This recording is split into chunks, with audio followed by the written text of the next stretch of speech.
জীবন দর্শন জ্যোতিষ পরিচর্চা জ্যোতিষ অনুরাগী বন্ধুদের জানাই সাদর প্রণাম। দর্শক বন্ধু, জীবনের সমস্ত কিছু প্রাপ্ত করতে গেলে আপনাকে দিন পরিচর্যার মাধ্যমে তৈরি করে নিতে হবে। দিন পরিচর্যা কিভাবে করবে?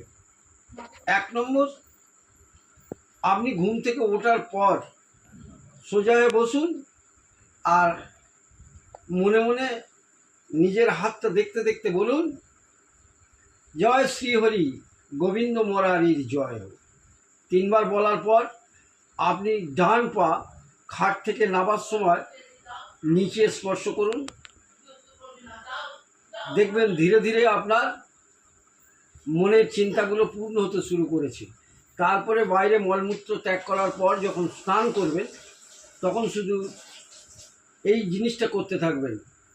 স্নান করার আগে মাথায় পায়ে জল দেবেন, মাথায় নয় পায়ে জল দেবেন।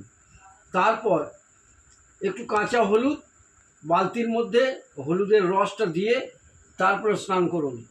দেখুন আপনার সফলতা আপনাকে কোন দিকে টেনে নিয়ে যায়। পরীক্ষা করে দেখুন, অবশ্যই কার্যকরী আছে। নমস্কার দর্শক বন্ধু, এর পরের ভিডিওর দিকে নজর রাখুন। ধীরে ধীরে আপনারা বুঝতে পারবেন জীবনের সফলতা কোন দিক থেকে আসে। নমস্কার।